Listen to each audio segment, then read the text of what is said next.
You think hiding your failures keeps you safe. It doesn't, it just gives everyone else permanent power over you.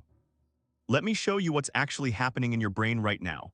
Every time you consider doing something visible, putting yourself out there, sharing work before it's perfect, your amygdala flags it as a survival threat. Not a metaphorical threat. An actual alarm that says, if they see you fail, you'll be excluded from the tribe, and exclusion meant death for 200,000 years of human evolution. Your body can't tell the difference between posting something vulnerable online and being cast out of your ancestral community to die alone on the savannah. The fear you feel isn't irrational. It's just outdated. Your nervous system is running software designed for a world that no longer exists, where social rejection actually could kill you within days. Neuroscientist Matthew Lieberman at UCLA found that social pain activates the same neural circuits as physical pain. Your brain literally processes a critical comment like a punch to the gut. So you've built your entire life around one core strategy: never let them see you struggle. Keep the mask perfect. I watched someone I know spend 3 years working on a project in complete secrecy. Told almost no one, shared nothing online.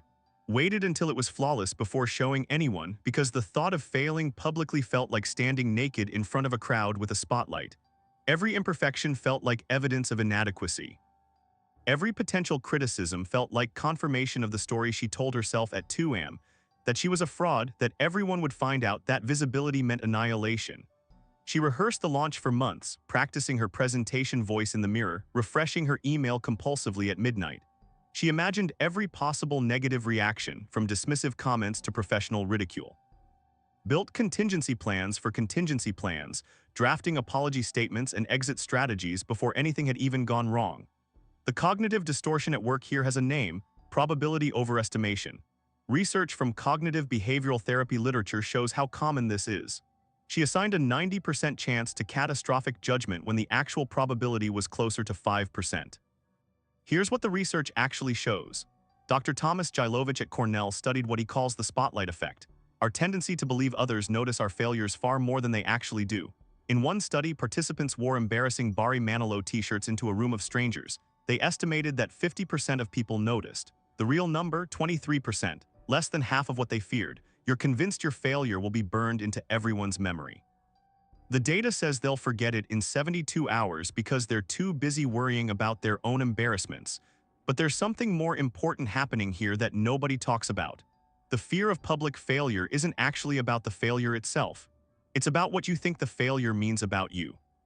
When you say you're afraid of failing publicly, what you're really saying is, I'm afraid that if I fail where people can see it, they'll know the truth I've been hiding, that I'm not enough, that I never was, that I'm fundamentally inadequate. So you stay hidden, you share only the polished final products, you perform competence like your life depends on it. And here's the trap that nobody warns you about: every day you successfully avoid public failure, you strengthen the neural pathway that says visibility equals danger. Your brain logs it as, see, staying hidden kept you safe. Do it again. The avoidance becomes its own reward system. Psychologists call this negative reinforcement, and it's insidious because it works. You feel relief every time you don't post that imperfect thing, don't speak up in the meeting, don't share the work before it's bulletproof. That relief is your brain giving you a hit of dopamine for successfully avoiding the threat. You're not being careful, you're training yourself to be afraid, and every repetition makes the cage smaller. What you could risk last year feels impossible now. The thing you almost shared 6 months ago seems reckless in retrospect.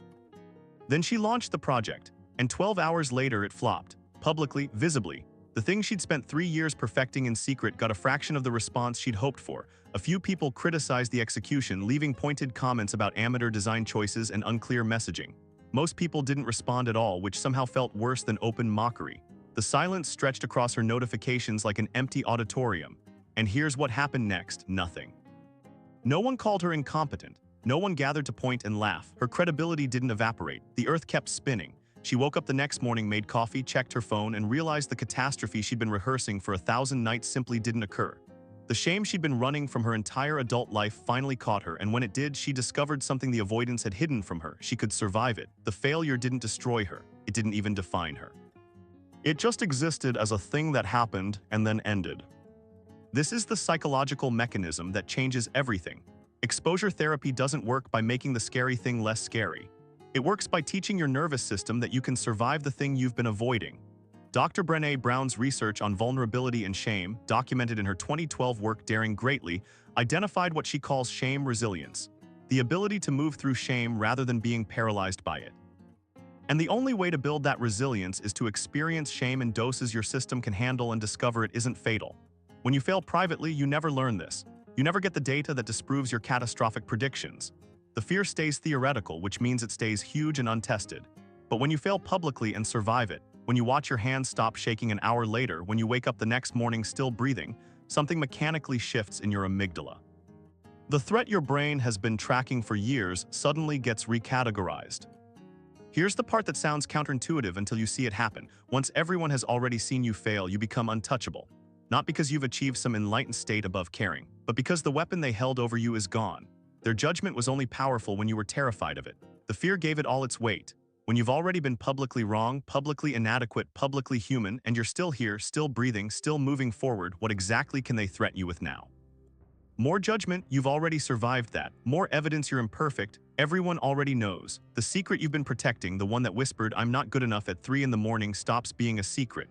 And the moment it stops being a secret, it stops having power. Shame only survives in hiding. It needs secrecy the way a virus needs a host cell to replicate. Exposure kills it. Think of it like a psychological immune response. The first exposure feels devastating, but it creates antibodies. If I knew this earlier, I would have stopped treating my reputation like something made of glass. I would have understood that the version of me I was protecting, the one that never failed visibly, never struggled publicly, never looked incompetent, that version wasn't actually me. It was a performance I was exhausting myself to maintain.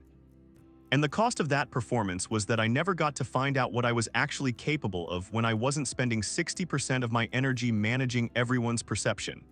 The people who succeed in public, who build things that matter, who take risks that change their trajectory, they're not braver than you. They're not more talented. They just failed publicly early enough that they learned the lesson before the fear had a decade to calcify. Your worth isn't determined by whether people watch you stumble. It's revealed by whether you get back up where they can still see you. She told me 6 months after that failed launch that it was the best thing that ever happened to her. Not because the project eventually succeeded. It didn't.